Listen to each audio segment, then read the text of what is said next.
हरे कृष्णा। हरे कृष्णा। ओमज्ञानतिमिरान्धस्य नानाञ्चनाशलाकया चक्षुरुन्मीलितं येन तस्मै श्रीगुरवे नमः। श्रीचैतन्यमनोभीष्टं स्थापितं येन भूतले स्वयं रूपकथा मह्यं ददाति स्वपदान्तिकं। वन्देऽहं श्रीगुरो श्रीयुतपदकमलं श्रीगुरून् वैष्णवांश श्रीरूपं सागरजातं सागररघुनाथान्वितं तं सजीवम् साद्वैतं सावधूतं परिजनसहितं कृष्णचैतन्यदेवं श्रीराधा कृष्णपादान् सहगण ललिता श्रीविशाखान्वितांश्च। नम ओं विष्णुपादाय कृष्णप्रेष्ठाय भूतले श्रीमते जयपताका स्वामी गिरिनामिने नमाचार्य पादानितायकप्रदायिने गौरकथादामदाय नगरग्रामकारिणे नमो विष्णुपादाय कृष्णप्रेष्ठाय भूतले श्रीमते भक्तिवेदांत स्वामी गिरिनामिने नमस्ते सारस्वते देवे गौरवाणी प्रचारिणे निर्विशेष शून्यवादी पाश्चात्य देशकारिणे वाञ्छाकल्पतरुभ्यश्च कृपा सिन्धुभ्येव च पतितानां पावनेभ्यो वैष्णवेभ्यो नमो नमः। हे कृष्णा करुणा सिन्धो दीनबन्धो जगत्पते गोपेश गोपिका कान्ता राधा कान्त नमोस्तुते तप्त काञ्चन गौराङ्गी राधे वृन्दावनेश्वरी शपानुसुते देवी प्रणमामि हरिप्रिये। जय श्री कृष्ण चैतन्य प्रभु नित्यानंद श्री अद्वैत गदाधर श्रीवासादि गौर भक्त वृंदा हरे कृष्णा कृष्ण कृष्ण हरे हरे हरे राम राम राम हरे हरे हरे कृष्णा। श्री श्री राधा गोविंद मंदिर इस्कॉन मैंगलोरिന്റെ ഭഗവത്ഗീത ലെവൽ 2 ക്ലാസ്സിലേക്ക് എല്ലാ ഭക്തന്മാർക്കും സ്വാഗതം. ഹരേ കൃഷ്ണ. ഇപ്പൊ നമ്മള് 14ാമത്തെ അധ്യായം. എന്താണ് ഈ അധ്യായത്തിന്റെ പേരെന്താണ്? ഭൗതിക പ്രകൃതിയിലെ ത്രിഗുണങ്ങൾ അല്ലെ. ഈ ത്രിഗുണങ്ങളെ കുറിച്ച് പറയുന്ന അധ്യായമാണിത്. നമ്മൾ എന്തൊക്കെയാ നോക്കിയത് പഠിച്ചത്? ആദ്യം തന്നെ ഭഗവാൻ അർജുനോട് പറയുന്ന ശ്ലോകമാണ് അല്ലെ. ചില അധ്യായത്തില് അർജുനൻ ചോദിക്കുന്നതാണ്, പക്ഷെ ഈ അധ്യായത്തില് ഭഗവാൻ അർജുനൻ ഉത്തരം പറയുന്നതായിട്ടുള്ള ശ്ലോകമാണ്. സ്റ്റാർട്ട് ചെയ്യുന്നത് ശ്രീ ഭഗവാൻ വാച എന്ന് പറഞ്ഞുകൊണ്ടാണ്. എന്താ പറഞ്ഞത്? ഏതൊരു അറിവിനെ കുറിച്ച്, അതായത് ഈ ഭൗതിക പ്രകൃതിയിലെ ത്രിഗുണങ്ങളുടെ പ്രവർത്തനങ്ങളെയും പ്രതിപ്രവർത്തനങ്ങളെയും കുറിച്ച് അറിഞ്ഞത് കൊണ്ട് തന്നെ ഋഷിമാരൊക്കെ തികഞ്ഞ പരിപൂർണത നേടിയിട്ടുണ്ട് എന്ന് ഭഗവാൻ പറഞ്ഞു. അപ്പോ അത്തരത്തിലുള്ള ആ ഒരു അറിവ് കിട്ടിക്കഴിഞ്ഞാൽ നമുക്ക് സൃഷ്ടികാലത്ത് ജനിക്കേണ്ടതിന്റെയോ പ്രളയകാലത്ത് ആകുല ചിത്തരാകേണ്ടതിന്റെയോ ആവശ്യമില്ല എന്ന് പറയുന്നു. പിന്നെ ഭഗവാൻ എന്ത് പറഞ്ഞു? ഈ മഹത്തത്വയില് എങ്ങനെയാണ് ഭഗവാൻ എല്ലാ ജീവവർഗങ്ങൾക്കും ജനിക്കാൻ അവസരം കൊടുക്കുന്നത് അല്ലെ. ബ്രഹ്മം എന്ന് പറയപ്പെടുന്ന സമഗ്ര ഭൗതിക സത്യത്രേ ജനനത്തിന് കാരണം. ഇത് മഹത്തത്വ ആണ്. അത് എന്നിൽ നിന്ന് ഗർഭം ധരിച്ച് സകല ജീവികൾക്കും ജന്മം കൊടുക്കുന്നു. അപ്പോ മഹത്തത്വ ഭഗവാനിൽ നിന്ന്, അതായത് ഭഗവാനിൽ നിന്നാണ് അനന്തകോടി ബ്രഹ്മാണ്ടങ്ങൾ വരുന്നതെങ്കിലും ആ ബ്രഹ്മാണ്ടങ്ങളിൽ ജീവൻ എങ്ങനെയാണ് വരുന്നത്? ഈ മഹത്തത്വ ഭഗവാനിൽ നിന്ന് ഗർഭം ധരിച്ച് എല്ലാ ജീവജാലങ്ങളെയും അതാത് ബ്രഹ്മാണ്ടങ്ങളിൽ ജന്മം കൊടുക്കുകയാണ് ചെയ്യുന്നത്. അപ്പോ സകല ജീവികൾക്കും ഞാനാണ് ബീജപ്രദാവായ പിതാവ് എന്നും ഭഗവാൻ 4ാമത്തെ ശ്ലോകത്തില് പറയുന്നു. ഇനി 3 ഗുണങ്ങളെ കുറിച്ച് പറയാണല്ലേ. അതിലെ ഏത് ഗുണമാണ്? ഹേ മഹാബാഹുവായ അർജുന, 3 ഗുണങ്ങളിൽ അടങ്ങിയതാണ് ഈ ഭൗതിക പ്രകൃതി. സത്വം, രജസ്, തമസ്. ശാശ്വതനായ ജീവാത്മാവിന് പ്രകൃതി സംയോഗം ഉണ്ടാകുന്നതോടെ ഈ ഗുണങ്ങളാൽ ബദ്ധനാകുന്നു. അപ്പോ നമ്മൾ ഈ ഒരു ഭൗതിക ശരീരം സ്വീകരിച്ചത് കൊണ്ടാണ് നമ്മൾ ഈ ഭൗതിക പ്രകൃതിയിലെ ത്രിഗുണങ്ങൾ ബാധിക്കുന്നത്. ഇനി 1ാമത്തെ ഗുണമായിട്ടുള്ള സത്വഗുണം, അതെങ്ങനെയാണ് വരയ്ക്കുന്നത്? സത്വഗുണം പ്രകാശമാനവും എല്ലാ പാപങ്ങളിൽ നിന്നും മോചിപ്പിക്കുന്നതുമാണ്. പക്ഷെ അതും എന്താണ്? ബന്ധനമാണ്. സ്വർണച്ചകല എന്ന് പറയുന്നു അല്ലെ. എന്താണ് അതിന്റെ ബന്ധനം വരുന്നത്? അത് സുഖത്താലും ജ്ഞാനത്താലും ബദ്ധരാക്കപ്പെടും. ഞാൻ നല്ല സുഖമായിട്ടിരിക്കുമ്പോൾ എനിക്ക് സത്വഗുണത്തിലുള്ള ഒരു വ്യക്തിയുടെ പ്രത്യേകത പറഞ്ഞു കഴിഞ്ഞാൽ ആ വ്യക്തി സ്വതവേ സുഖമായിട്ടിരിക്കാൻ പറ്റുന്ന ഒരു അന്തരീക്ഷത്തിലുള്ള കുടുംബത്തിലായിരിക്കും ജനിക്കുക. അപ്പൊ ആ സുഖം കൊണ്ടും അതുപോലെ അവർക്ക് അറിവുണ്ടാകും. മെറ്റീരിയലിസ്റ്റിക് ആയിട്ടുള്ള ജ്ഞാനം, അറിവ്, അതായത് നല്ല വിദ്യാഭ്യാസം ഉള്ളൊരു വ്യക്തിയായിട്ട് മാറാനുള്ള സാധ്യത ഉണ്ടാവും. അപ്പൊ സുഖത്താലും ജ്ഞാനത്താലും അവർ ബദ്ധരാക്കപ്പെടുന്നു എന്ന് 1ാമത്തെ ഗുണമായിട്ടുള്ള സത്വഗുണത്തെ കുറിച്ച് പറയും. ഇനി 7ാമത്തെ ശ്ലോകം മുതൽ നമുക്ക് തുടങ്ങാം. രജോരാഗാത്മകം വിദ്ധി തൃഷ്ണാസംഗ സമുദ്ഭവം തന്നിബധ്നാതി കൗന്ദേയ കർമ്മസംഗേന ദേഹിനം. അല്ലയോ കുന്തിനന്ദന, അളവറ്റ തൃഷ്ണാധിക്യത്തിൽ നിന്നുളവാകുന്നതത്രേ രജോ ഗുണം. ദേഹസ്ഥനായ ജീവനെ അത് ഭൗതികമായ ഫലോദിഷ്ട കർമ്മങ്ങളിൽ കുടുക്കിയിരുന്നു. അപ്പൊ എന്താണ് രജോ ഗുണം എന്നാണ് ഈ ഒരു ശ്ലോകത്തിൽ പറയുന്നത്. അളവറ്റ തൃഷ്ണാധിക്യത്തിൽ നിന്നുളവാകുന്നതാണ് രജോ ഗുണം. ശരിക്കും പറഞ്ഞു കഴിഞ്ഞാൽ നമ്മുടെ ഈ ഭൗതിക ലോകത്തിലുള്ള 99.99% ആൾക്കാരും രജോ ഗുണത്തിലുള്ളവരാണ്. നമ്മൾ ജനിക്കുന്നതേ രജോ ഗുണത്തിലാണ്. അപ്പോ കാരണം എന്തുകൊണ്ടാണ് ജനിക്കുന്നത്, എന്തുകൊണ്ടാണ് രജോ ഗുണത്തിലാവുന്നത്? ബ്രഹ്മാവാണ് നമ്മളെ വിസർഗ അല്ലെ, രണ്ടാമത്തെ സൃഷ്ടി. ആദ്യത്തെ സൃഷ്ടി ഭഗവാന്റെയാണ്, രണ്ടാമത് ഭഗവാന്റെ സൃഷ്ടി തന്നെയാണ്. പക്ഷെ ഭഗവാന് വേണ്ടി സൃഷ്ടികർമ്മം ചെയ്യുന്നത് ബ്രഹ്മാവാണ്. ഈ ബ്രഹ്മാവ് രജോ ഗുണത്തിന്റെ അധിപതിയാണ്. അപ്പൊ രജോ ഗുണത്തിൽ ഇരുന്നു കൊണ്ടാണ് ബ്രഹ്മാവ് നമ്മളെയൊക്കെ സൃഷ്ടിക്കുന്നത്. അതുകൊണ്ട് തന്നെ 99.99.01 എന്ന് പറയുന്നത് ഭഗവാന്റെ തീരുമാനമാണ് അല്ലെ. അപ്പോ അത് തമോ ഗുണത്തിലാവാം, സത്വ ഗുണത്തിലാവാം, അത് ഭഗവാൻ. പക്ഷെ മുക്കാലും, അതായത് കൂടുതൽ ആളുകളും ജനിക്കുന്നത് രജോ ഗുണത്തിലാണ്. ജനിക്കുന്നതേ നമ്മള് ഈ ശരീരബോധത്തിൽ നിന്നുകൊണ്ട് ഈ അച്ഛന്റെ അമ്മയുടെ മക്കൾ എന്നുള്ള രീതിയിൽ അല്ലെ, ഭൂമിയിലേക്ക് വന്നു കഴിഞ്ഞാല് നമ്മൾ രജോ ഗുണത്തിലാണ് വരുന്നത്. അപ്പോ അതെന്താണ് രജോ ഗുണം വരുന്നത്? അളവറ്റ തൃഷ്ണാധിക്യത്തിൽ നിന്ന് ഉളവാകുന്നതാണ് രജോ ഗുണം. ദേഹസ്ഥനായ ജീവനെ അത് ഭൗതികമായ ഫലോദിഷ്ട കർമ്മങ്ങളിൽ കുടുക്കിയിടുന്നു. അതാണ് അതിന്റെ ബന്ധനം എന്ന് പറയുന്നത്. അതായത് വെള്ളി കൊണ്ടുണ്ടാക്കിയ ചങ്ങല അല്ലെ, അത് നമ്മളെ എന്താണ് ഇനിയും ഇനിയും സമ്പാദിക്കണം, അല്ലെങ്കിൽ ഇനിയും പിന്നെ വലിയ വീടെടുക്കണം, നല്ലൊരു പെൺകുട്ടി, അല്ലാതെ ഒരു പുരുഷനാണെങ്കിൽ നല്ലൊരു പെൺകുട്ടിയെ കല്യാണം കഴിക്കണം എന്നുള്ള ആഗ്രഹം വരും അല്ലെ. ഒരു സ്ത്രീ ആണെങ്കിൽ നല്ലൊരു പുരുഷനെ വിവാഹം കഴിക്കണം എന്നുള്ള ആഗ്രഹം, നല്ല ജോലി വേണം. ഇതൊക്കെ ഏത് സമയത്ത് വരുന്നതാണ്? രജോ ഗുണത്തില്. അതായത് സ്ത്രീ സമ്പർക്കം അല്ലെങ്കിൽ പുരുഷനുമായിട്ടുള്ള അടുപ്പം സ്ത്രീകൾക്ക്, അതുപോലെ നല്ല ജോലിക്ക് വേണ്ടിയിട്ടുള്ള പരിശ്രമം, അതായത് ഇനിയും ഭൗതികമായിട്ടുള്ള ഡെവലപ്മെന്റിന് വേണ്ടിയിട്ടുള്ള എല്ലാ കാര്യങ്ങളും രജോ ഗുണത്തിൽ ഇരിക്കുമ്പോഴാണ് നമ്മൾ ചെയ്യുന്നത്. തമസ്ത്വജ്ഞാനജം വിദ്ധി മോഹനം സർവദേഹിനാം പ്രമാദാലസ്യ നിദ്രാഭിഹി തന്നിബധ്നാതി ഭാരത. ഭാരതപുത്ര, അജ്ഞാനജന്യമായ തമോ ഗുണമാകട്ടെ സർവശരീരികളെയും വ്യാമോഹിപ്പിക്കുന്നതാണ്. ഈ ഗുണത്തിന്റെ ഫലങ്ങളായ പ്രമാദം, അലസത, നിദ്ര എന്നിവ ബദ്ധ ജീവാത്മാവിനെ കുടുക്കിയിടുന്നു. ഇനി തമോ ഗുണം എങ്ങനെയാണ് നമ്മളെ ബാധിക്കുന്നത്? അജ്ഞാനജന്യമായ തമോ ഗുണം. അപ്പോ എങ്ങനെയാ ഈ തമോ ഗുണം ജനിക്കുന്നത്? അജ്ഞാനത്തിൽ നിന്നാണ്. എന്താണ് അജ്ഞാനം? ജ്ഞാനമില്ലാതിരിക്കുന്നതാണ്. ജ്ഞാനമില്ലാതിരിക്കുന്നത് തന്നെയാണ് അജ്ഞാനം അല്ലെ. യഥാർത്ഥ ജ്ഞാനം എന്താണ്? യഥാർത്ഥ ജ്ഞാനം, നേയം ഒക്കെ ഭഗവാൻ കഴിഞ്ഞ അധ്യായത്തിൽ പറഞ്ഞു തന്നു. എന്താണ്? ഈ ശരീരത്തെ കുറിച്ചും ഇതിലുള്ള രണ്ട് ക്ഷേത്രജ്ഞന്മാരെ കുറിച്ചും അറിവിനെയാണ് പറയുന്നത്. ഈ ജ്ഞാനം ഇല്ലാതിരിക്കുന്നതാണ് അജ്ഞാനം. ഈ അജ്ഞാനത്താൽ ജനിക്കുന്നതാണ് തമോ ഗുണം. അതായത് ജ്ഞാനം ഇല്ലാതിരിക്കുന്നത് കൊണ്ടുണ്ടാകുന്ന ഗുണമാണ് തമോ ഗുണം. സർവ ശരീരികളെയും വ്യാമോഹിപ്പിക്കുന്നു ഇത്. അതായത് നമ്മൾ തമോ ഗുണത്തിലായിരിക്കുമ്പോ എന്താണ് ചെയ്യുക? ഇതിന്റെ ഫലം വരുന്നത് പ്രമാദം, അലസത, നിദ്ര അല്ലെ. നമ്മൾ ഉറങ്ങും, നമുക്കൊന്നും ചെയ്യാൻ താല്പര്യം ഉണ്ടാവില്ല, മടിയന്മാരായിരിക്കും നമ്മള് അല്ലെ. ഒന്നിനോടും ഒരു താല്പര്യം ഇല്ലാതിരിക്കുന്ന ഒരു സിറ്റുവേഷൻ. അതായത് കൂടുതലും നമുക്ക് കാണാൻ പറ്റുക മദ്യപാനികളും ഇങ്ങനെ സ്മോക്കേഴ്സും അത്തരത്തിലുള്ള ആളുകളൊക്കെ തമോ ഗുണത്തിലുള്ള ആളുകളാണ്. അപ്പൊ ഇത് സ്റ്റാർട്ടിങ്ങിലുള്ള ഒരു ഗുണമല്ല. ഇത് നമ്മള് ഈ രജോ ഗുണത്തിൽ നമ്മൾ വർക്ക് ചെയ്ത് വന്നതിന് ശേഷം നമ്മളെ കൂട്ടുകെട്ടിലൂടെ നമ്മളെ തമോ ഗുണത്തിലേക്ക് നമ്മൾ പോവുക ചെയ്യാം. സത്വം സുഖേ സംജയതി രജകർമ്മണി ഭാരത നാലമാവൃത്യതു തമഃ പ്രമാദേ സംജയത്യുത. അല്ലയോ ഭാരതപുത്ര, സത്വഗുണം ഒരാളെ സുഖം കൊണ്ട് ബന്ധിക്കുമ്പോൾ രജോ ഗുണം കാമ്യകർമ്മങ്ങൾ കൊണ്ടാണ് ബന്ധിക്കുക. നാണത്തെ ആവരണം ചെയ്യുന്ന തമോ ഗുണമാകട്ടെ ഉന്മാദം കൊണ്ടും ഒരാളെ ബന്ധിക്കുന്നു. അപ്പൊ ഓരോ ഗുണം എങ്ങനെയാണ് നമ്മളെ ബന്ധിക്കുന്നത് എന്നാണ് ഇവിടെ പറയുന്നത്. സത്വഗുണം ഒരാളെ സുഖം കൊണ്ട് ബന്ധിക്കുന്നു. നമ്മള് നല്ല സുഖത്തിലായിരിക്കുമ്പോൾ നമുക്ക് എന്താണ്? ഭഗവാനെ കുറിച്ച് അറിയാൻ യാതൊരു ആഗ്രഹം ഉണ്ടാവില്ല അല്ലെ. എല്ലാം നമ്മൾ ആഗ്രഹിക്കുന്നത് പോലെ നമുക്ക് കിട്ടുകയാണെങ്കിൽ നമ്മള് ഇതിന്റെ അപ്പുറത്തുള്ള ഭഗവാൻ, നമ്മൾ ഇത് പറയും, ഞാൻ നല്ല എന്താണ് ദേവന് അല്ലെങ്കിൽ ദേവനാണ് അല്ലെങ്കിൽ ദേവതയാണെന്നൊക്കെ വിചാരിക്കും. പിന്നെ വിചാരിക്കും ഭാഗ്യവാനാണ് അല്ലെങ്കിൽ ഭാഗ്യവതിയാണ്.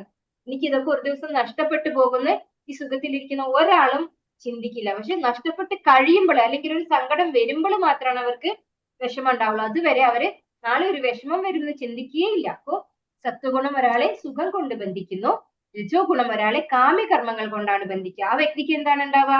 രജോ ഗുണത്തിലുള്ള വ്യക്തിക്ക് ഇനിയും ഇനിയും കർമ്മങ്ങൾ ചെയ്യും. എന്താണ്? ഇനിയും എന്റെ വീട് ചെറിയ വീടായി പോയി വലിയ വീടാക്കണം, അല്ലെങ്കിൽ വലിയ വീടാണെങ്കിൽ ഇനി ഒരു വീടും കൂടെ എടുക്കണം, അങ്ങനെയൊക്കെ അല്ലെ. വലിയ കാറ് വാങ്ങണം, അങ്ങനെ ഒന്ന് കഴിഞ്ഞ ഒന്ന് അല്ലെ. രജോ ഗുണത്തിന് അങ്ങനെയാണ്, ഒരു സ്റ്റോപ്പില്ല, അതിങ്ങനെ പോയിക്കൊണ്ടേയിരിക്കും. അങ്ങനെ കാമ്യ കർമ്മങ്ങൾ കൊണ്ട് രജോ ഗുണത്തിലുള്ള ഒരാളിനെ ബന്ധിക്കുന്നു. പിന്നെ ജ്ഞാനത്തെ ആവരണം ചെയ്യുന്ന തമോ ഗുണം അത് ഉന്മാദം കൊണ്ട് ഒരാളെ ബന്ധിക്കുന്നു എന്ന് പറയുന്നു. ഉന്മാദം എന്ന് പറഞ്ഞു കഴിഞ്ഞാൽ എന്താണ്? അലസത, ഉറക്കം തൂക്കി ഇങ്ങനെ ഇരിക്കുക, ഒന്നും ചെയ്യാൻ ഇഷ്ടമില്ലാതിരിക്കുന്ന ഒരവസ്ഥ. ആ അവസ്ഥയായിരിക്കും തമോ ഗുണിയായിട്ടുള്ള ഒരു വ്യക്തിക്ക് ഉണ്ടാവുക. രജസ്തമശ്ചാഭിഭൂയ സത്വം ഭവതി ഭാരത. രജസത്വം തമശ്ചൈവ തമസത്വം രജസ്തഥാ. അല്ലയോ ഭാരത, ചിലപ്പോൾ സത്വഗുണം രജസ്തമോ ഗുണങ്ങളെ തോൽപ്പിച്ചുകൊണ്ട് മുന്നേറും. ചിലപ്പോൾ രജസ് സത്വ തമോ ഗുണങ്ങളെ കീഴടക്കുന്നു. മറ്റു ചിലപ്പോൾ തമസ് സത്വരജസ്സുകളെയും. ഈ വിധത്തിൽ എപ്പോഴും ആധിപത്യത്തിനുള്ള മത്സരം നിലനിൽക്കുന്നു. അപ്പോൾ നമ്മൾക്കറിയാം, നമ്മുടെ വീട്ടിൽ തന്നെ രണ്ട് കുട്ടികൾ ഉണ്ടെങ്കിൽ എന്താ നടക്കുക? അവർ തമ്മിൽ എപ്പോഴും അടിയുണ്ടാവും അല്ലെ? ഒരാളെ അടികൂടും, അങ്ങോട്ട് അടികൂടും, ഒരാൾ ഇങ്ങോട്ട് അടികൂടും അല്ലെ? അതുപോലെയാണ് ഈ ഭൗതിക പ്രകൃതിയിലെ ത്രിഗുണങ്ങൾ നമ്മളോട് ചെയ്യുന്നതെന്നാണ് ഇവിടെ പറയുന്നത്. അതായത് എപ്പോഴും ഒരു ഗുണം മറ്റൊന്നിനെ ഓവർടേക്ക് ചെയ്യാൻ വേണ്ടിയിട്ട് ഫൈറ്റ് നടന്നുകൊണ്ടിരിക്കുന്നുണ്ട്. ആർക്കും പെർമനന്റ്ലി ഒരേ ഗുണത്തിൽ ഇരിക്കാൻ പറ്റില്ല. ഇപ്പൊ സത്വഗുണം രജസ്തമോ ഗുണങ്ങളെ തോൽപ്പിച്ച് മുന്നേറും. ചിലപ്പോ രജസ് സത്വ തമോ ഗുണങ്ങളെ കീഴടക്കുന്നു. മറ്റു ചിലപ്പോൾ തമസ് സത്വരജസ്സുകളെയും. ഈ വിധത്തിൽ എപ്പോഴും ആധിപത്യത്തിനുള്ള മത്സരം നിലനിൽക്കുന്നു. അതായത് നമ്മൾ എപ്പോഴും ഒരു ഗുണത്തിലായിരിക്കില്ല, ഓരോ സമയത്ത് ഓരോ ഗുണത്തിലായിരിക്കാം. ചിലപ്പോ ഒന്ന് രണ്ട് ഗുണങ്ങളുടെ മിക്സ്ചർ സംഭവിക്കാം, രണ്ടോ മൂന്നോ ഗുണങ്ങളുടെ മിക്സ്ചർ, അങ്ങനെ പല പല തരത്തിലും.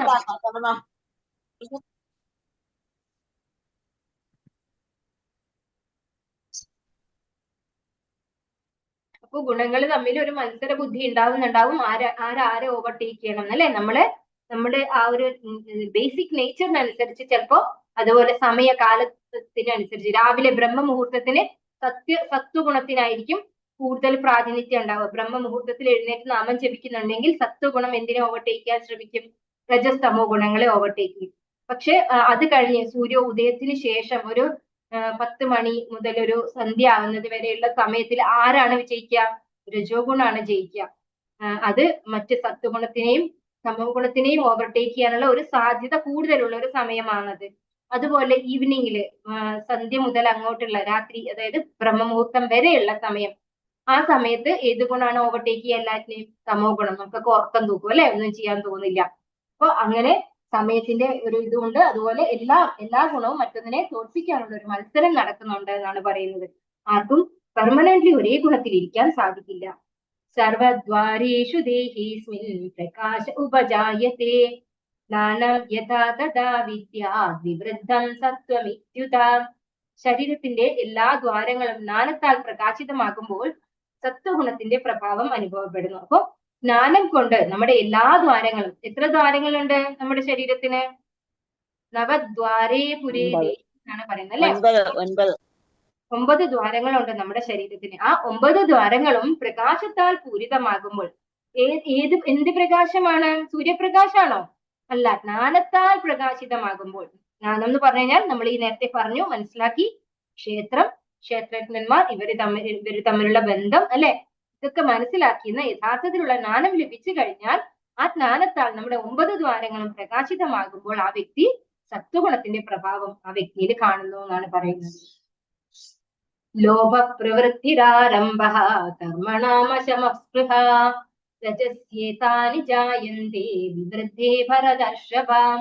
ഹേ ഭാരതശ്രേഷ്ഠ, രജോഗുണം വർദ്ധിക്കുമ്പോൾ അതിയായ ആസക്തി, ഫലോദിഷ്ടമായ പ്രവർത്തനം, കഠിനമായ പ്രയത്നം, അടക്കാനാവാത്ത ആഗ്രഹം, മോഹാവേശം എന്നീ ലക്ഷണങ്ങൾ ഉണ്ടാകുന്നു. അപ്പൊ നമ്മളെ തന്നെ അനലൈസ് ചെയ്യാൻ വേണ്ടിയാണ് ഇത് പറയുന്നത്. അപ്പോൾ നമുക്ക് മനസ്സിലാക്കിച്ചു തരാണ് എപ്പോഴാണ് ഈ രജോഗുണം നമ്മൾ ഏത് ഗുണത്തിലാണെന്ന് നമുക്ക് അനലൈസ് ചെയ്യാം നമ്മളെ അല്ലെ? രജോഗുണം വർദ്ധിക്കുമ്പോൾ നമുക്ക് എന്തിനോടെങ്കിലും അതിയായ ആസക്തി ഉണ്ടാകുന്നു, ഫലോദിഷ്ടമായ പ്രവർത്തനം അല്ലെ? ഞാൻ ഈ ചെയ്യുന്ന പ്രവൃത്തി കൊണ്ട് എനിക്ക് എന്തെങ്കിലും ലാഭം ഉണ്ടാവണം എന്ന് ആഗ്രഹിച്ചു കൊണ്ടുള്ള പ്രവർത്തനം നമ്മൾ ചെയ്യുന്നു. കഠിനമായ പ്രയത്നം, അതായത് വളരെ കഠിനമായ പ്രയത്നം എന്ന് പറഞ്ഞാല് നമുക്ക് സാധിക്കുന്നതിൽ കൂടുതലുള്ള പ്രയത്നമാണ് പറയുന്നത്. അതാണ് കഠിനമായ പ്രയത്നം എന്നതുകൊണ്ട് ഉദ്ദേശിക്കുന്നത്. അപ്പൊ ചെറിയ ലാഭത്തിന് വേണ്ടി ഒരുപാട് അധ്വാനിക്കുക, അടക്കാനാവാത്ത ആഗ്രഹം അല്ലെ? ഉള്ളില് തെറ്റാണോ ശരിയാണോ എന്നൊന്നും ചിന്തിക്കാതെ വല്ലാതെ ആഗ്രഹിക്കുക എന്തെങ്കിലും കിട്ടാൻ വേണ്ടി, മോഹാവേശം എന്നീ ലക്ഷണങ്ങൾ ഉണ്ടാകുന്നു. അതാണ് രജോ ഗുണം വർദ്ധിക്കുമ്പോൾ നമ്മളിൽ ഉണ്ടാകുന്ന ലക്ഷണങ്ങൾ. അപ്രകാശോ പ്രവൃത്തിശ്ച പ്രമാദോ മോഹ ഏവച തമസ്യേതാനി ജായന്തേ വിവൃദ്ധി കുരുനന്ദന. കുരുനന്ദന, തമോ ഗുണം വളരുമ്പോൾ തേജസ്സില്ലായ്മ, അകർമ്മണ്യത, പ്രമാദം, വ്യാമോഹം എന്നിവ പ്രകടമാകുന്നു. അപ്പോ തമോ ഗുണം വളരുമ്പോൾ എന്താ സംഭവിക്കുന്നത്? നമുക്കൊരു തേജസ് ഇല്ലാതെ, അതായത് നമ്മൾ ശരിക്കും പറഞ്ഞാൽ ഒരു സുഖം ഇല്ലാതിരിക്കുന്ന സമയം എന്ന് പറയുന്നത് അത് തമോ ഗുണമാണ്. നമുക്ക് ഒരു മുഖത്ത് ഒരു തേജസ്സും ഉണ്ടാവില്ല, ഒരു സന്തോഷം ഉണ്ടാവില്ല, ഒന്നും ചെയ്യാനും തോന്നൂല, അല്ലെ? കിടന്ന് ഉറങ്ങാനാണ് തോന്നുന്നത്. അപ്പൊ അത് അസുഖം ബാധിച്ച ഒരു വ്യക്തിനെ നമുക്ക് ഒരു എക്സാമ്പിൾ പറയാം. ആ വ്യക്തിയിൽ എന്തുണ്ടാവില്ല? തേജസ് ഉണ്ടാവില്ല, കർമ്മം ചെയ്യാനുള്ള താല്പര്യം ഉണ്ടാവില്ല, ഉറങ്ങാനുള്ള ഒരു താല്പര്യമായിരിക്കും ഉണ്ടാവുക, അല്ലെ? അതിങ്ങനെ വേണ്ടാതെ ഓരോന്ന് ചിന്തിച്ച് കാരണം ഈ നമ്മള് സുഖം ഇല്ലാതിരിക്കുന്ന സമയത്ത് ഭയങ്കര നെഗറ്റീവ് ആയിരിക്കും നമ്മുടെ മൈൻഡും. ശ്രദ്ധിച്ചിട്ടുണ്ടോ എന്ന് അറിയില്ല, എനിക്കൊക്കെ ശരിക്കും ഫീൽ ചെയ്യുന്ന ഒരു കാര്യമാണ്. അതാണ് പ്രമാദം, വ്യാമോഹം എന്നൊക്കെ പറഞ്ഞു കഴിഞ്ഞാൽ നമ്മുടെ മനസ്സ് പോലും എന്താണ്, ഒരു സത്വഗുണത്തില് ഒരു ഒന്നും ചെയ്യാൻ തോന്നിക്കാത്ത ഒരു അവസ്ഥയായിരിക്കും. കാരണം ഭഗവാന്റെ നാമം ജപിക്കാനോ ഒന്നിനും തോന്നില്ല ആ സമയത്ത്. അതാണ് തമോ ഗുണത്തിന്റെ ഒരു പ്രത്യേകത പറയുന്നത്. ഇപ്പോൾ തമോ ഗുണം വളരുമ്പോൾ ആ വ്യക്തിയിൽ തേജസ്സില്ലായ്മ, അകർമ്മണ്യത, പ്രമാദം, വ്യാമോഹം എന്നിവ പ്രകടമാകുന്നു. പ്രത്യക്ഷത്തിൽ പറയാൻ പറ്റുന്ന ഉദാഹരണം ഒന്ന്, നമുക്ക് സുഖമില്ലാതിരിക്കുന്ന സിറ്റുവേഷൻ. രണ്ടാമത്തേത് നമുക്ക് രാത്രിയാകുമ്പോൾ ഉറക്കം തൂക്കും, അല്ലെ? ആ സമയത്ത് നമുക്ക് എന്തെങ്കിലും ചെയ്യാൻ തോന്നോ? ഇല്ല. അപ്പൊ അതൊക്കെ എന്താണ്, നമ്മൾ തമോ ഗുണത്തിലാണ് എന്നുള്ളതിന്റെ എക്സാമ്പിൾ ആണ്.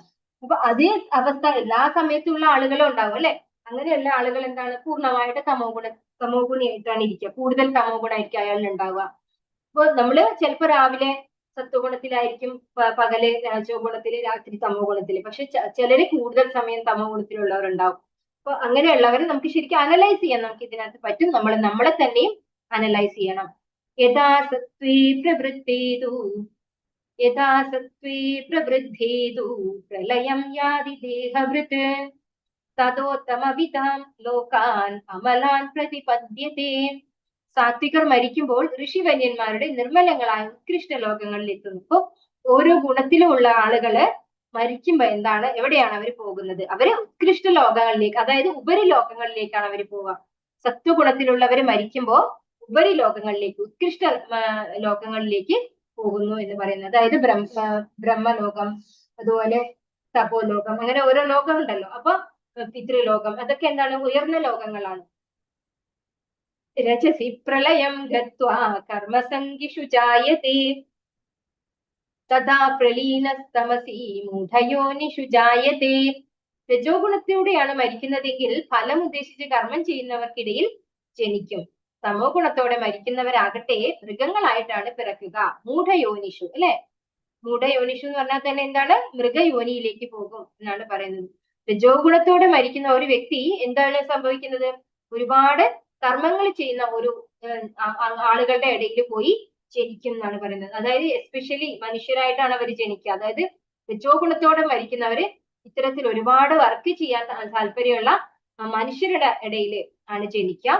തമോ ഗുണത്തോടെ മരിക്കുന്നവര് മൃഗങ്ങളായിട്ട്, മൃഗയോനിയിലാണ് പിറക്കുന്നത് എന്ന് പറയുന്നു. കർമ്മണ സുഹൃതസ്യാഹു സാത്വികം നിർമ്മലം ഫലം രജസസ്തു ഫലം ദുഃഖം അജ്ഞാനം തമസഃ ഫലം. സത്കർമ്മത്തിന്റെ ഫലം വിശുദ്ധമാണ്, അത് സാത്വിക ഗുണത്തിലാണെന്ന് പറയപ്പെടുന്നു. രജോ ഗുണത്തിൽ ചെയ്യുന്ന പ്രവൃത്തിയുടെ ഫലം ദുഃഖമാകുന്നു. തമോ ഗുണത്തിലെ പ്രവർത്തനങ്ങളുടെ ഫലം മൗഢ്യവും അജ്ഞാനവും. അപ്പോ ഓരോ ഗുണത്തിലും നമ്മൾ ചെയ്യുന്ന കർമ്മങ്ങളുടെ ഫലമാണ് പറയുന്നത് ഇവിടെ. സത്കർമ്മത്തിന്റെ ഫലം, അതായത് സത്വഗുണത്തിൽ ഇരുന്ന് നമ്മൾ ചെയ്യുന്ന കർമ്മത്തിന്റെ ഫലം വിശുദ്ധമാണ്, അത് ശുദ്ധിയുള്ളതായിരിക്കും. അത് അങ്ങനെ ഉണ്ടെങ്കിൽ അത് സത്വഗുണത്തിലാണെന്ന് പറയുന്നു.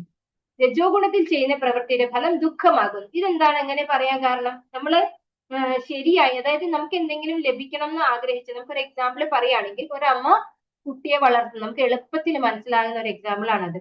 ആ കുട്ടി നാളെ ഒരു ഡോക്ടറായി മാറി എനിക്ക് ആ കുട്ടി പണം കൊണ്ടുവന്ന് തന്ന് വലിയ വീടെടുത്ത് എന്നെ അവിടെ സുഖമായിട്ട് ഇരുത്തും എന്നൊക്കെ കരുതിക്കൊണ്ട് ഒരു അമ്മ വളർത്തുകയാണ് ഒരു കുട്ടീനെ എങ്കിൽ, ആ കുട്ടി ഒരു പക്ഷെ ഭഗവാന്റെ നിശ്ചയം പോലെ ഒരു ഡോക്ടറായിട്ട് വന്നു, പക്ഷെ വലിയ വീടും എടുത്തു. പക്ഷെ ആ കുട്ടി വിവാഹം കഴിക്കുന്ന കുട്ടിക്ക് ഈ അമ്മയെ അക്കോമഡേറ്റ് ചെയ്യാൻ താല്പര്യം ഉണ്ടായിക്കൊള്ളണം എന്നില്ല, അല്ലെ?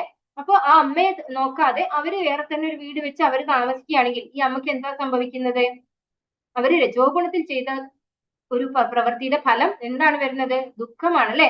അവരെന്ത് പറയും? ഞാൻ ഒരുപാട് കഷ്ടപ്പെട്ടാണ് എന്റെ കുട്ടീനെ വളർത്തിയത്, ഞാൻ അങ്ങനെ ചെയ്തു, ഞാൻ പലതും സാക്രിഫൈസ് ചെയ്തു, എന്നിട്ട് അവൻ എന്നെ നോക്കിയില്ല എന്ന് കംപ്ലൈന്റും പറയും, അല്ലെ?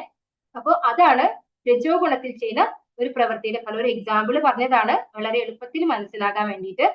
തമോ ഗുണത്തിലെ പ്രവർത്തനങ്ങളുടെ ഫലം മൗഢ്യവും അജ്ഞാനവും. ഇപ്പോ തമോ ഗുണത്തിൽ നമ്മൾ ചെയ്യുന്ന പ്രവർത്തനം എന്താണ്?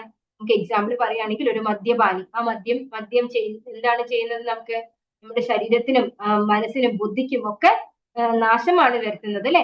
അത്തരത്തിൽ ചെയ്യുന്ന ഒരു പ്രവൃത്തിയുടെ ഫലം എന്തായിരിക്കും? ആ വ്യക്തിക്ക് രോഗം വരും അല്ലെ, അതുപോലെ കടബാധ്യതയിൽ പെടും, അങ്ങനെ പല പല റിസൾട്ടാണ് അതിന് വരിക. അപ്പൊ അതിന്റെ റിസൾട്ടിനെ മൗഢ്യവും അജ്ഞാനവുമായിട്ടാണ് ഇവിടെ പറയുന്നത്.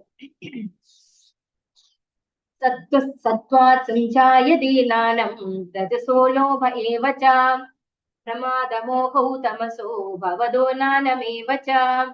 സത്വഗുണത്തിൽ നിന്ന് യഥാർത്ഥമായ നാനവും, രജസിൽ നിന്ന് ലോഭവും, തമസിൽ നിന്ന് പ്രമാദവും, മോഹം മൗഢ്യം എന്നിവയും ഉണ്ടാകുന്നു. അപ്പൊ ഓരോ ഗുണത്തിൽ നിന്നും എന്താണ് ഉണ്ടാകുന്നത്? സത്വഗുണത്തിൽ ഇരിക്കുന്ന ഒരു വ്യക്തിക്ക് ജ്ഞാനമാണ് കിട്ടുക. എന്തുകൊണ്ടാണ് സത്വഗുണത്തിൽ ഇരിക്കുന്ന വ്യക്തിക്ക് ജ്ഞാനം കിട്ടുന്നത്? നമ്മൾ പറഞ്ഞു നേരത്തെ, സുഖത്താലും ജ്ഞാനത്താലും ബന്ധിക്കപ്പെടുമെന്ന് അല്ലെ.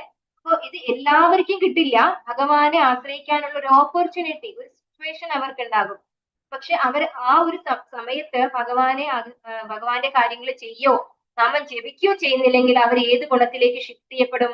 അവർ രജോ ഗുണത്തിലേക്കാണ് ഷിഫ്റ്റ് ചെയ്യപ്പെടുക. അതായത് നമ്മൾ ജനിക്കുമ്പോൾ സത്വഗുണത്തിലൊക്കെയാണ്, കുടുംബത്തിൽ വലിയ ആസ്തിയും സൗകര്യങ്ങളും വിദ്യാഭ്യാസവും ഒക്കെ കിട്ടിയിട്ടുണ്ടെങ്കിലും നമ്മൾ ഭഗവാന്റെ നാമം ജപിക്കാനോ ഭഗവാനെ കുറിച്ച് കേൾക്കാനോ ഒന്നും നമ്മൾ തയ്യാറാവുന്നില്ല എങ്കിൽ ആ സത്വഗുണത്തിൽ നിന്ന് അവർ രജോ ഗുണത്തിലേക്ക് ഷിഫ്റ്റ് ചെയ്യാണ് ചെയ്യുക. അപ്പോ ഉള്ള സുഖം പോരാ, ഇനിയും വേണം എന്നുള്ള രീതിയിൽ അവരും രജോ ഗുണിയെ പോലെ വർക്ക് ചെയ്യാൻ തുടങ്ങും. എന്നാൽ അതേസമയം ഇതേ സത്വഗുണത്തിലിരിക്കുന്ന വ്യക്തിക്ക് എല്ലാം ഉണ്ട്, എല്ലാ സൗകര്യവും ഉണ്ട് അല്ലെ. അപ്പൊ ഭഗവാനെ കുറിച്ച് കേൾക്കാനുള്ള ഒരു സാഹചര്യം കിട്ടി അതിനെ ഉപയോഗിക്കാൻ തയ്യാറായിട്ടുണ്ടെങ്കിൽ ആ വ്യക്തിക്ക് എന്ത് കിട്ടും?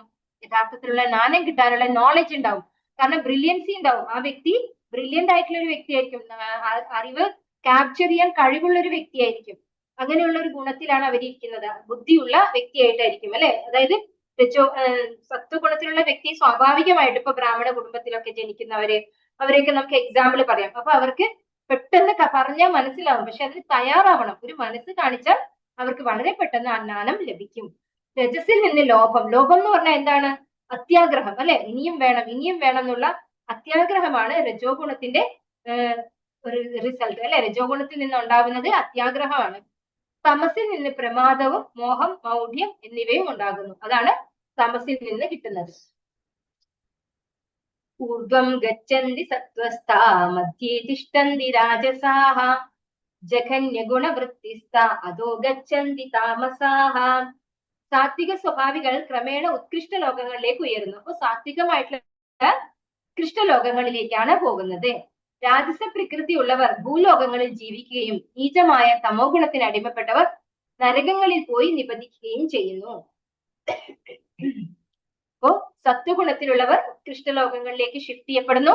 രജോ ഗുണത്തിലുള്ളവർ ഈ ഭൗതിക ലോകത്ത് തന്നെ കാമ്യകർമ്മങ്ങൾ ചെയ്യുന്ന അങ്ങനെയുള്ള കുടുംബത്തിനകത്ത് ജനിക്കുന്നു അല്ലെ. നമ്മള് ഒരുപാട് അധ്വാനിച്ച് പണം ഉണ്ടാക്കുന്ന ആ ഒരു ജീവിവർഗത്തിലേക്ക് ആര് വരുന്നു?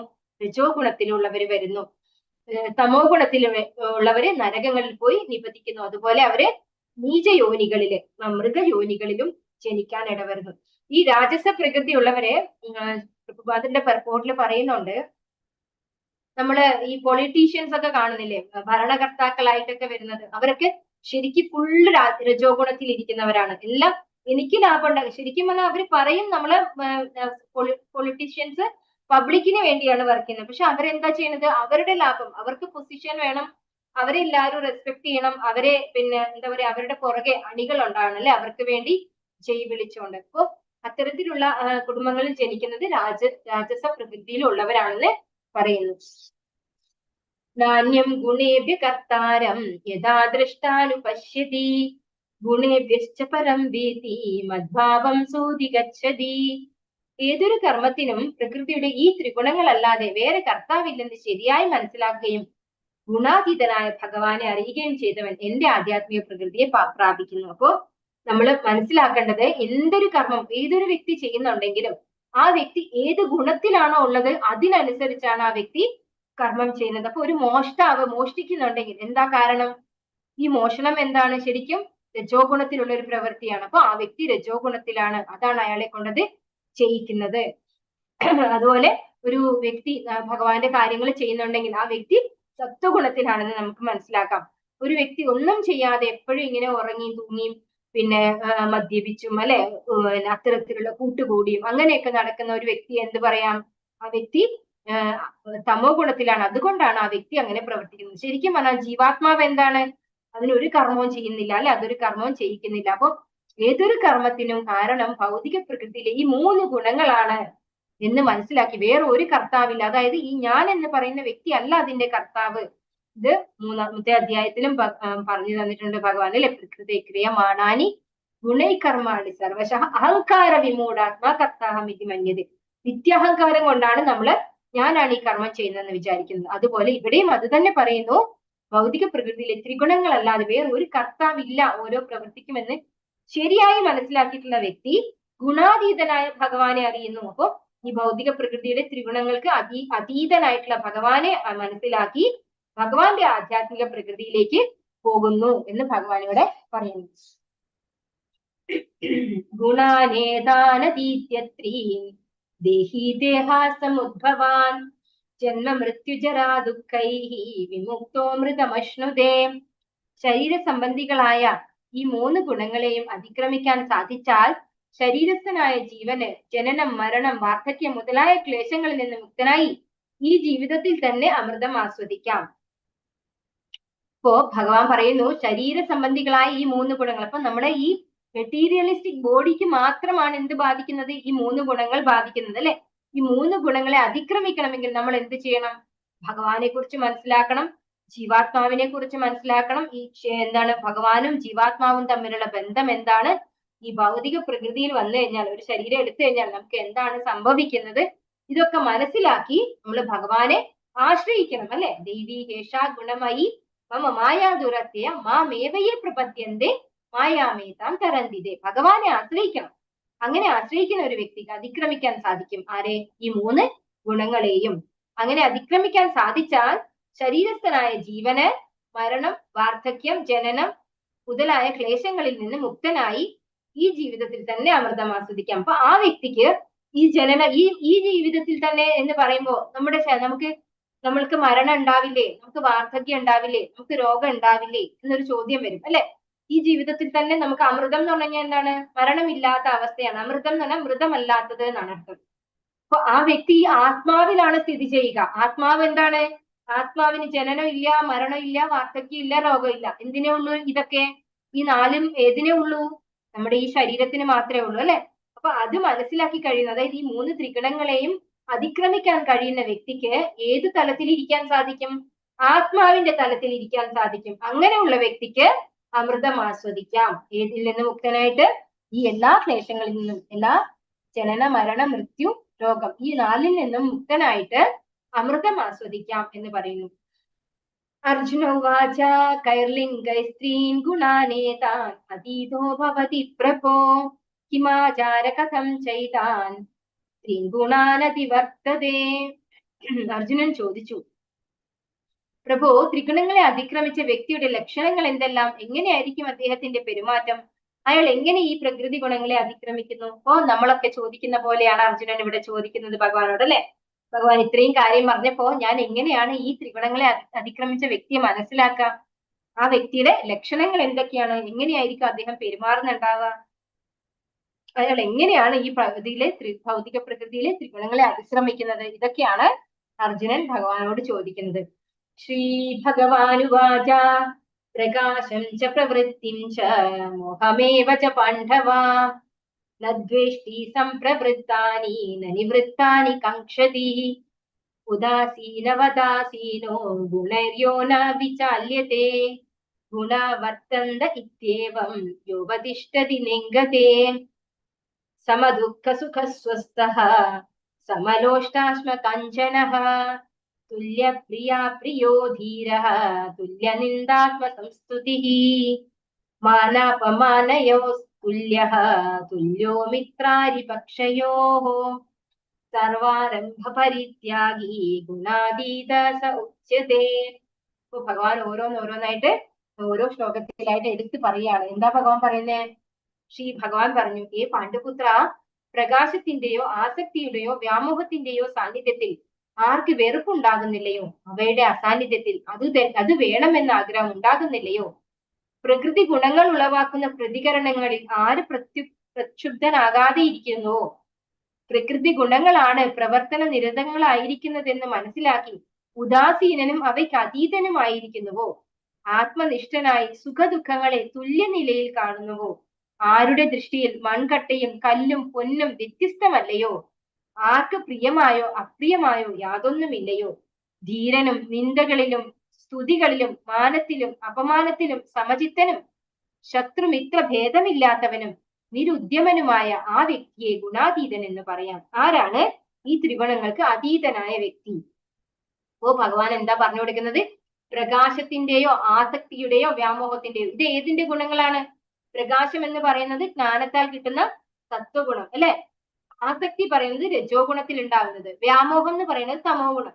അപ്പൊ ഇതിന്റെയൊക്കെ സാന്നിധ്യത്തിൽ ആർക്കാണോ വെറുപ്പുണ്ടാകാതിരിക്കുന്നത്, അതായത് ഒന്നിനോടും ആസക്തിയും ഇല്ല വെറുപ്പും ഇല്ല അല്ലെ, ഇതൊക്കെ എന്താണ്? ഭഗവാന്റെ ഗുണമാണ് എന്ന് മനസ്സിലാക്കി ഭഗവാനിൽ നിന്ന് വന്നിട്ടുള്ളതാണ് ഈ 3 ഗുണവും. ആ വ്യക്തിയല്ല ഇത് ചെയ്യുന്നത്, ആ വ്യക്തിയിലെ ഗുണങ്ങളാണ് ഇത് ചെയ്യിപ്പിക്കുന്നതെന്ന് മനസ്സിലാക്കി വെറുപ്പ് ഉണ്ടാകാതിരിക്കുന്നുവോ? അങ്ങനെയുള്ള വ്യക്തി അപ്പൊ അതാണ് ഒരു ക്വാളിറ്റി. നമുക്ക് മനസ്സിലാക്കാം ആരാണ് ത്രിഗുണാതീതൻ. അയാളുടെ ഒരു പ്രത്യേകത, അയാൾക്ക് ഇതിനോട് ഒന്നിനോടും വെറുപ്പ് ഉണ്ടാകുന്നില്ല. അവയുടെ അസാന്നിധ്യത്തിൽ അത് വേണമെന്ന് ആഗ്രഹം ഉണ്ടാകുന്നില്ലയോ?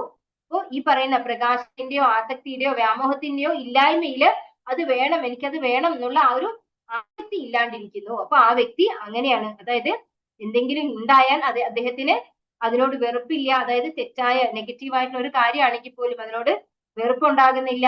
എന്നാൽ പോസിറ്റീവായ ഒരു കാര്യം അത് വേണം എന്ന് ആഗ്രഹിക്കുന്നുമില്ല. പ്രകൃതി ഗുണങ്ങൾ ഉളവാകുന്ന പ്രതികരണങ്ങളിൽ ആര് പ്രക്ഷുബ്ധനാകാതെ ഇരിക്കുന്നുവോ? അപ്പൊ ഈ പ്രകൃതി ഗുണങ്ങൾ ഉണ്ടാക്കുന്ന ഈ പ്രശ്നങ്ങളില് ആരാണോ ഇൻടോളറൻസ് കാണിക്കാതിരിക്കുന്നത്, അതായത് ടോളറേറ്റ് ചെയ്യുന്ന വ്യക്തി, ഇതിനോട് നമ്മൾ എന്തെങ്കിലും ഒന്ന് കേട്ടാൽ അപ്പോ ഒന്നിന് 10 പ്രതികരിക്കുന്നുണ്ടാവില്ല ആ വ്യക്തി നല്ല കാം ആൻഡ് കൂൾ ആയിരിക്കും. അപ്പൊ അങ്ങനെയുള്ള വ്യക്തി ആര് പ്രക്ഷുബ്ധനാകാതെ ഇരിക്കുന്നുവോ? പ്രകൃതി ഗുണങ്ങളാണ് പ്രവർത്തന നിരതങ്ങളായിരിക്കുന്നതെന്ന് മനസ്സിലാക്കി ഉദാസീനനും അവയ്ക്ക് അധീനനുമായിരിക്കുന്നു. എന്താണ് ഉദാസീനൻ?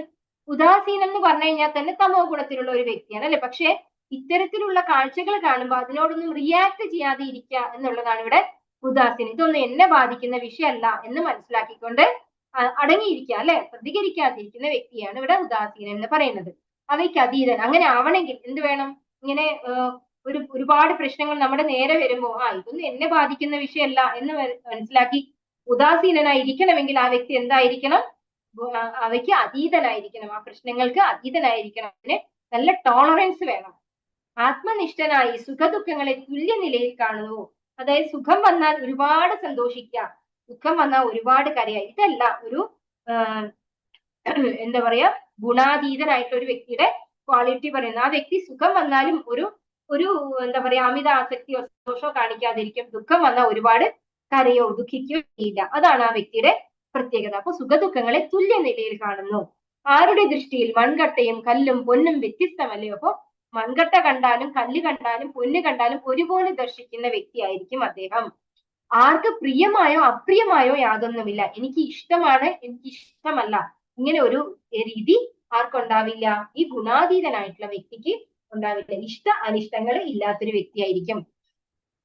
നിന്ദകളിലും സ്തുതികളിലും മാനത്തിലും അപമാനത്തിലും സമചിത്തനായിരിക്കും. നമ്മളെ ആരെങ്കിലും നിന്ദിച്ചോ, നമ്മളെ ആരെങ്കിലും സ്തുതി പറഞ്ഞോ, അതിൽ ഒരുപോലെ ആയിരിക്കും. മാനത്തിലും അപമാനത്തിലും അല്ലെ, മാനം അത് നമുക്ക് കുറെയൊക്കെ കാണാം. ഇസ്കോണിൽ തന്നെ ഞാൻ ശ്രദ്ധിക്കാറുണ്ട്. ചില പ്രഭുജിമാരെ പറ്റി ചിലപ്പോൾ നെഗറ്റീവ് പറയും, പക്ഷെ അതൊക്കെ അവരെന്താ ചെയ്യുന്നത്? അവര് മൈൻഡ് ചെയ്യില്ല അല്ലെ, അവരവരുടെ കാര്യങ്ങൾ ചെയ്തുകൊണ്ടിരിക്കും.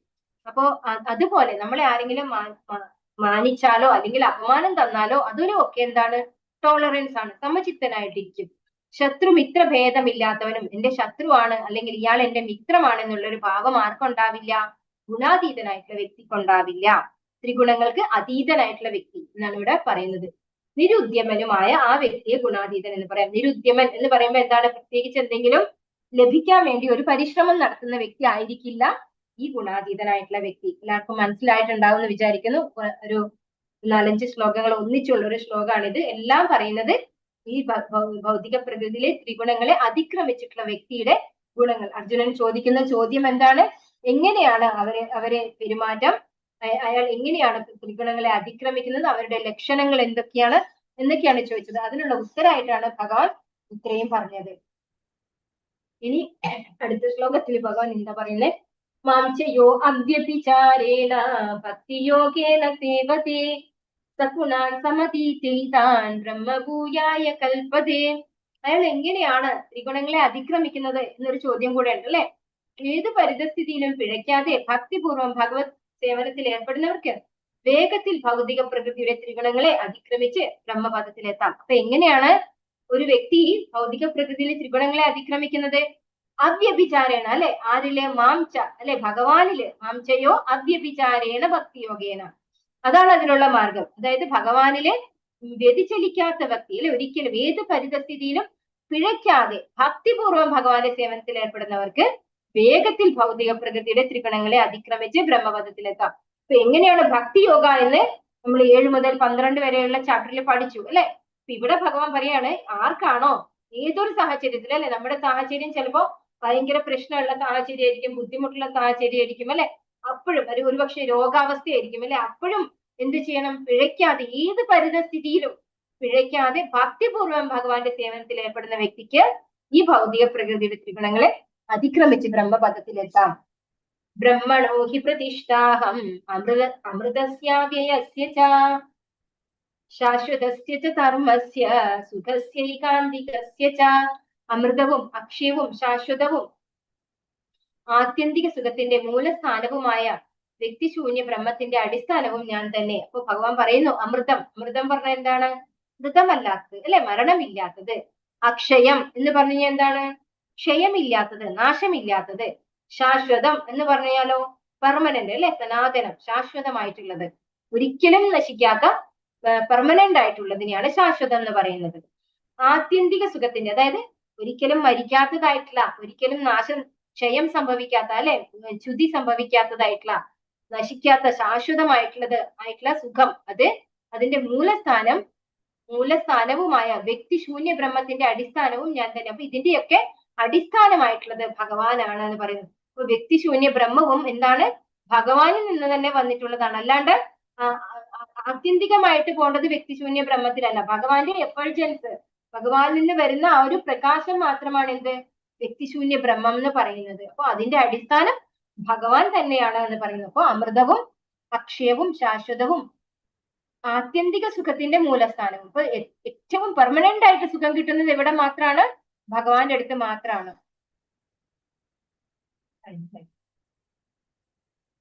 ഹരേ കൃഷ്ണ ഹരേ കൃഷ്ണ കൃഷ്ണ കൃഷ്ണ ഹരേ ഹരേ, ഹരേ രാമ രാമ രാമ ഹരേ ഹരേ. വാഞ്ചാകൽപതരൂപസ്യ കൃപാ സിന്ധുഭ്യേവ ച പതിതാനാം പാവനേഭ്യോ വൈഷ്ണവേഭ്യോ നമോ നമഃ. अनंत कोटि वैष्णव की जय, श्री प्रभुपाद की जय, गुरु महाराज की जय, निताय गौर प्रेमानंदी, हरि हरि बोल, हरे कृष्णा. അതിലുള്ള ക്വസ്റ്റ്യൻസ് ഡിസ്കസ് ചെയ്യാമെന്ന്.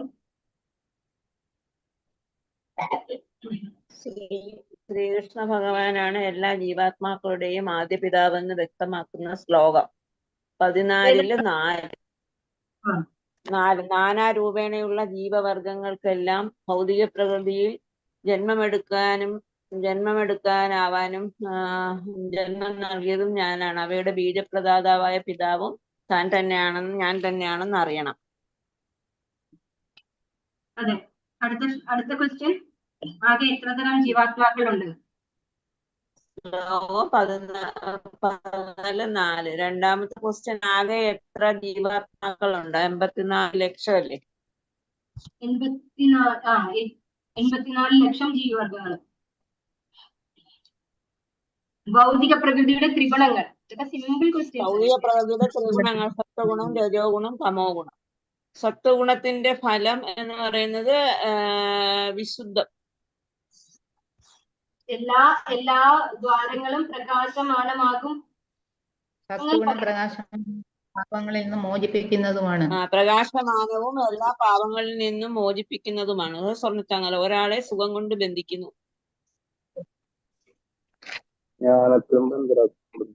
അടുത്തത് ശ്ലോകം 14:26 ഭഗവാൻ എന്ത് പറയുന്നു? ഏത് പരിസ്ഥിതിയിലും പിഴയ്ക്കാതെ ഭക്തിപൂർവം ഭഗവത് സേവനത്തിൽ ഏർപ്പെടുന്നവർക്ക് വേഗത്തിൽ ഭൗതിക പ്രകൃതിയുടെ ത്രിഗുണങ്ങളെ അതിക്രമിച്ച് ബ്രഹ്മപദത്തിലെത്താം. അപ്പൊ നമ്മൾ എന്ത് സിറ്റുവേഷനാണ്, നമ്മൾ ചിലര് പറയും എനിക്ക് ഇപ്പൊ ഭക്തി ചെയ്യാനായിട്ടില്ല, എനിക്ക് വീട്ടിൽ ഒരുപാട് ബുദ്ധിമുട്ടാണ്, എനിക്ക് ആ പ്രശ്നമുണ്ട് ഈ പ്രശ്നമുണ്ട്. പക്ഷെ ഭഗവാൻ എന്താ പറയുന്നത്? ഏത് സാഹചര്യത്തിലും പിഴയ്ക്കാതെ ഭഗവാന്റെ ഭക്തി സേവനത്തിൽ ഏർപ്പെടുന്ന വ്യക്തിക്ക് ഈ ഭൗതിക പ്രകൃതിയുടെ ത്രിഗുണങ്ങളെ അതിക്രമിക്കാൻ സാധിക്കുള്ളൂ. അപ്പൊ നമ്മൾ ഏത് സാഹചര്യത്തിലാണെന്നുള്ളത് നമ്മൾ വെയിറ്റ് ചെയ്യരുത്. നമുക്കൊരു പോസിറ്റീവ് സാഹചര്യം വരുന്നത് വരെ വെയിറ്റ് ചെയ്യല്ല വേണ്ടത്. നമ്മൾ ഏത് സാഹചര്യത്തിലാണോ ഉള്ളത് അവിടെ എത്രക്കാണ്ട് നമുക്ക് ചെയ്യാൻ പറ്റുമോ അത്രയും ചെയ്യാം. ഭഗവാനോട് റിക്വസ്റ്റ് ചെയ്യാം, പ്രാർത്ഥിക്കാം, കൂടുതൽ ചെയ്യാൻ സഹായിക്കണേ എന്നൊക്കെ നമുക്ക് റിക്വസ്റ്റ് ചെയ്യാം. പക്ഷെ നമ്മളാൽ ആവുന്നത് നമ്മൾ ചെയ്യും. താമസ സ്വഭാവിയുടെ ലക്ഷണങ്ങൾ പ്രമാദം, അലസത, നിദ്ര, മൗഢ്യം, അജ്ഞാനം, അകർമ്മണ്യത, തേജസ്സില്ലായ്മ, ഇതൊക്കെ അതിലെ തേജസ്സില്ലായ്മ, അകർമ്മണ്യത, പ്രമാദം, മൗഢ്യം, ഇതൊക്കെയാണ് അവരുടെ ലക്ഷണങ്ങൾ. എഴുതിയാൽ മതി. എല്ലാം എഴുതിയില്ലെങ്കിലും കുഴപ്പമില്ല, നമ്മൾ മനസ്സിലാക്കിയാൽ മതി. അതാണ് ഇവിടെ ചോദിക്കുന്നത്. താമസ സ്വഭാവിയുടെ ലക്ഷണങ്ങളാണ് ഇപ്പൊ പറഞ്ഞത് അല്ലെ. രാജസ സ്വഭാവിയുടെ ലക്ഷണങ്ങൾ അത് അളവറ്റ തൃഷ്ണാധിക്യത്തിൽ ആണ്. പിന്നെ അവർക്ക് എന്താണ്, അവരെപ്പോഴും ഇങ്ങനെ അതിയായ ആസക്തി, ഫലോദിഷ്ടമായ പ്രവർത്തനം, കഠിനമായ പ്രയത്നം, അടക്കാനാവാത്ത ആഗ്രഹം, മോഹാവേശം. ഒന്നുകൂടെ പറയോ മാതാജി? ആർക്കെങ്കിലും എഴുതാനുണ്ടെങ്കിൽ ഒന്ന് എഴുതിക്കോട്ടെ. ഞാൻ പറയാം. അതായത് അതിയായ ആസക്തി, അളവറ്റ തൃഷ്ണ,